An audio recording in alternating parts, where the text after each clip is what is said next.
What's good, fellow outcasts and other rejects? Welcome to WTC, the Anime Outcast. First off, if you're new here, we upload anime what-ifs based around my hero and other shows alike. Secondly, did you know 80% of our audience is not subscribed? So in order for us to continue to make good content, make sure you like, subscribe, and hit the notification bell. Now without further ado, let's get into the video. Over and over again, Izuku, in the body of a massive red monster, pummeled Goto Imasuji in the base of the mountain. But eventually, he does stop his attack, leaving the villain in a vast crater on the brink of death. Then, dropping to his knees and tilting his head to the sky, the massive creature lets out a monstrous roar of victory. Koda stares up at the massive kaiju in awe. Finally, a hero in his life he could look up to. But this moment of peace for the two would be only brief, as another monstrous roar bellows throughout the burnt forest. Getting to his feet, Izuku turns behind him to see a hulking black and purple creature storming right at him. It takes the giant alien a second, but he recognizes the monster as Tokoyami's Dark Shadow. But he's never seen a beast like this. With its body being a mess of limbs and tendrils, Dark Shadow pulls back one of its many arms to slash Izuku with. Though there's a significant size difference between the two, the shadowy bird still leaps into the air to close the distance. Then, just like Muscular, the beast is punched back to the earth by the Tokustar. Where the hell is Tokoyami? Midoriya roars within his head, confused about where the Dark Shadow's master is. Though as the beast starts recovering from the counterpunch, he sees the other student trapped within the gaping maw of the monster. Izuku curses himself for punching without thinking, afraid he may have hurt his classmate. Tokoyami, are you okay? Exclaims the red kaiju. Don't worry about me, Midoriya. Just get out of here. Get Aizawa, cries the crow from within the monstrous Dark Shadow, struggling to keep his negative feelings from further influencing his quirk. This gets Izuku thinking. He needed to find some way to free his friend, but that's when he remembers something. Dark Shadow's weakness to light. If he could just go Sakurajima, he would be able to emit enough light to suppress it. So with that idea in mind, Izuku slaps the Omnitrix on his chest, but no flash emerges. So he hits it again, only for the same thing to happen. Nothing.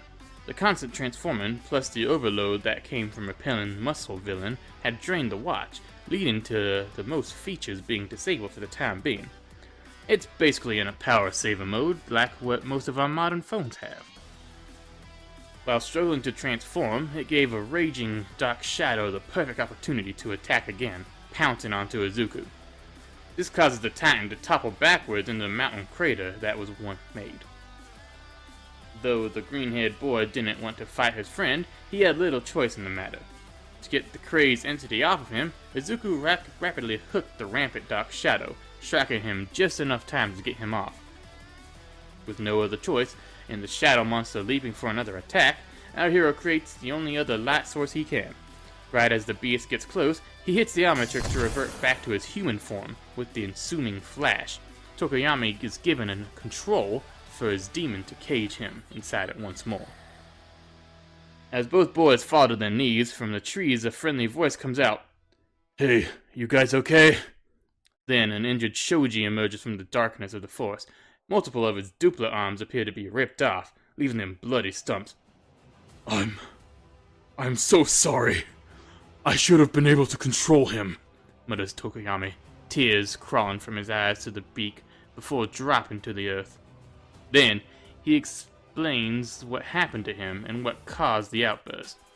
When he and Shoji were attempting to meet up with the teacher, they were ambushed by a villain, leading to his comrade getting hurt. This caused his emotions to spiral out of control, making Dark Shadow go berserk. No, it's okay. We're just lucky I managed to unlock that big guy when I did, reassures Izuku as he has a similar response to seeing his friends get hurt too. So, what now? Asks the tentacle boy as he helps his bird friend to his feet. It's probably best we make our way to the base camp. No one here is in a state to fight. Just look at Midoriya's arm and yourself, Shoji. Tokoyami thinks out loud, to which Mezzo agrees. It seems like the most logical plan to him. But the green-haired boy retorts, raising his valid concern. That's probably a no-go. The villains are probably looking for me there. Izuku mutters, confusing the two other boys. The both then ask what he meant by me in his last remark. This causes the Omni hero to go quiet. He doesn't want to reveal his secret, but at the same time, if the villains are after him, it's best to let people know. I fought one of them up on the mountain, or what's left of it. He let slip that they're after me and my watch, explains Deku, gaining a curious eye from both of the classmates. Let me guess, it's also one of the reasons why the villains attacked the USJ, apart from killing All Might, isn't it? Deducts Tokoyami, causing Izuku to grit his teeth. They're getting scarily close to the truth. But Deku just nods and asks them not to share this with the rest of the class, as he didn't know the League would be after it. Tokoyami and Shoujo then look at each other, nodding in mutual agreement. With that out of the way, the trio make their way to the classroom building in hopes of refuge.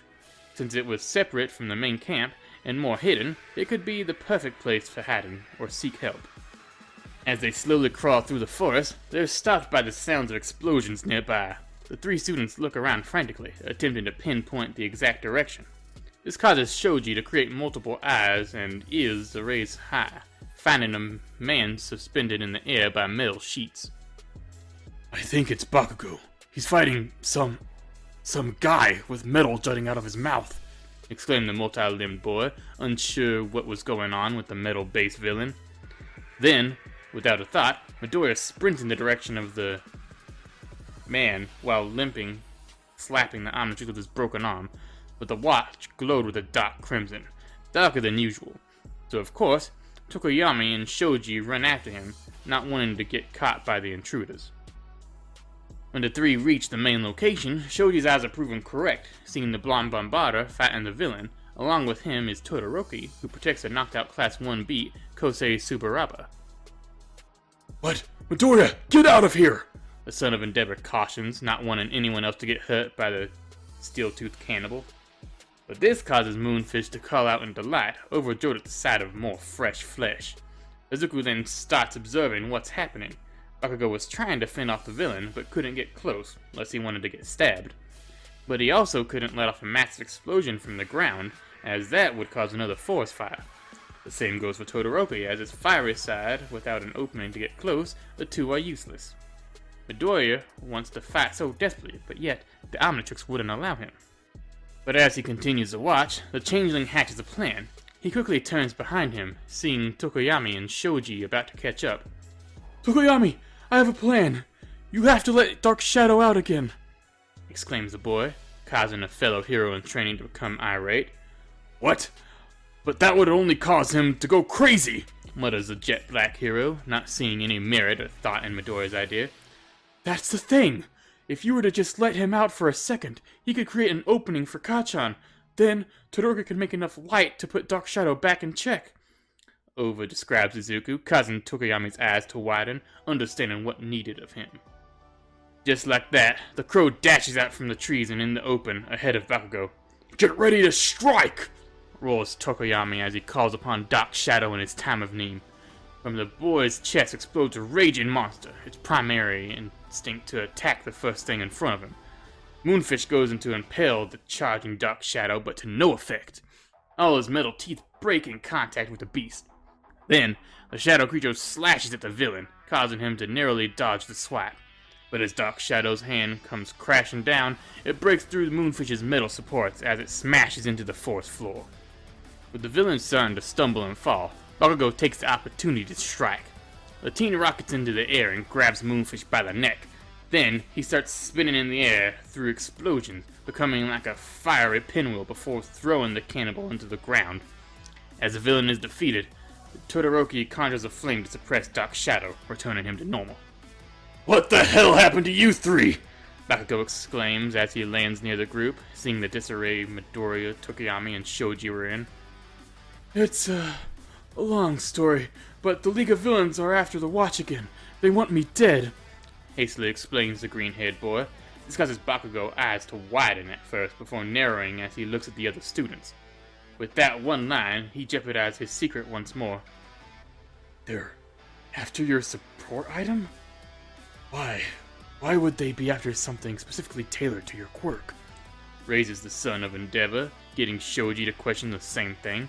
I don't know. The League may want it for some experiment for their Nomu, but other than that, I'm not sure. Lies Midoriya, biting his tongue, not wanting to reveal anything more than he already has. With that conversation over with, the five then start planning their next move. As the students move out as a squad to protect Midoriya, little changes here from the canon version. They would still move to the classroom area of the camp where they would know the teachers will be, being Aizawa and Vlad King, though Deku isn't being carried by Shoji, as if the Omnitrix trims back in. It may make transforming difficult.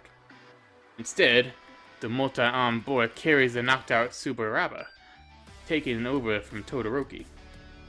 When they progress through the forest, the group comes across Uraraka and Tsuyu, pinned down by the psychotic blonde girl.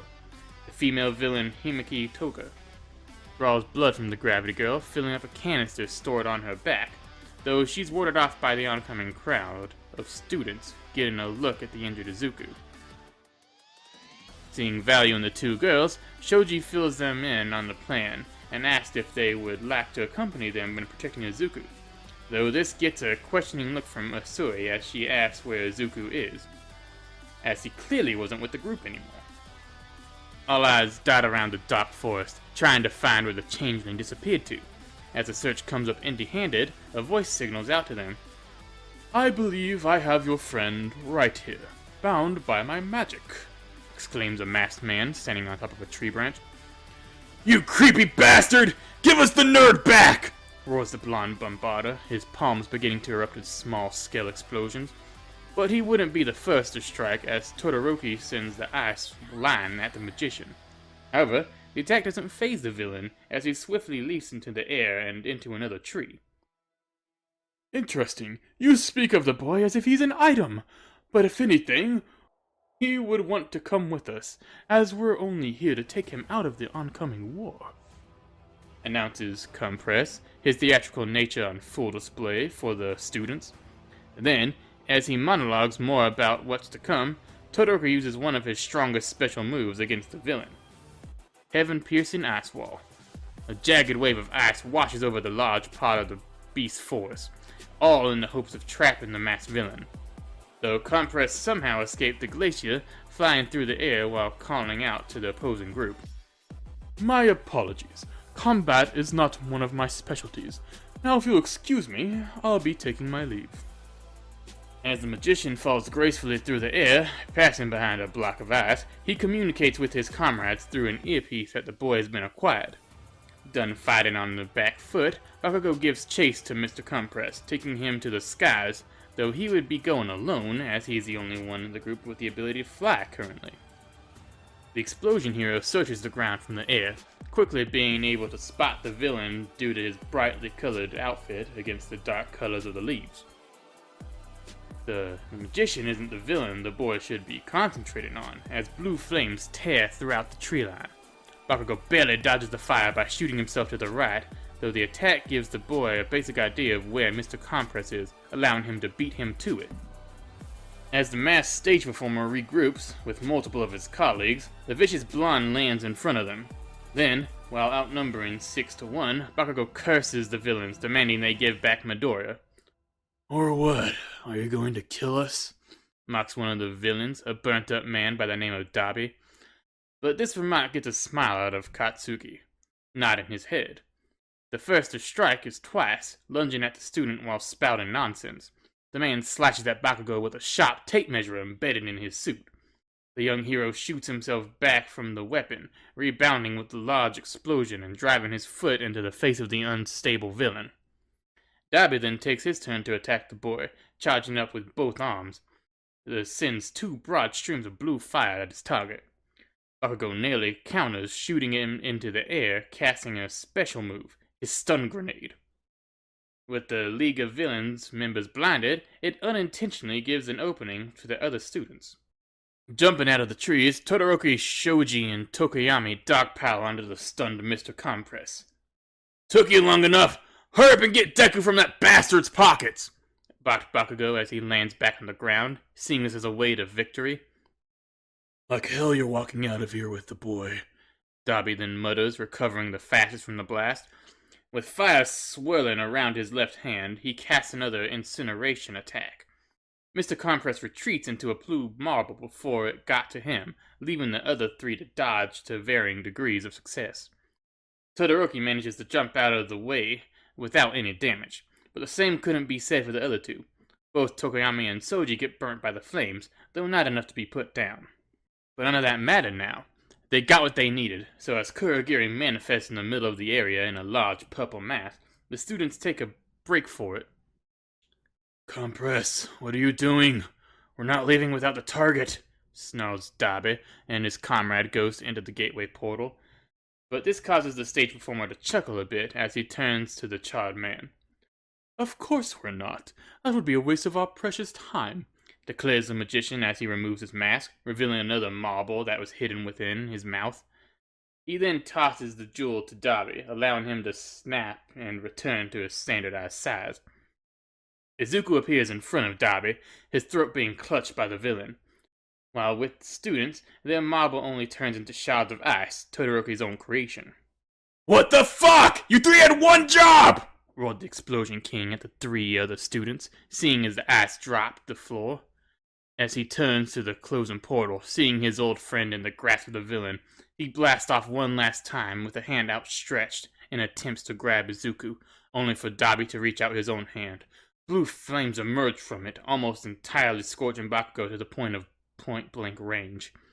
The boy shoots to the side hastily, but not fast enough, causing his right side to be burnt to cinders. As the portal closes and the villains all retreat, Bakugo freezes in place for a brief second before dropping to the floor.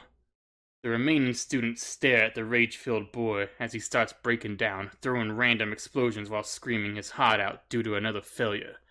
After what felt like an eternity of rage-filled outbursts, the boy succumbs to his burn, sustained by Dabe, and blacks out. Thanks again to the Outcast and Rejects for watching to the end of the video. If this video gets 80 likes in 2 weeks, we'll continue the series. Other than that, if you have any questions about the series or channel, sound off in the comments or feel free to join our Discord. Thanks again.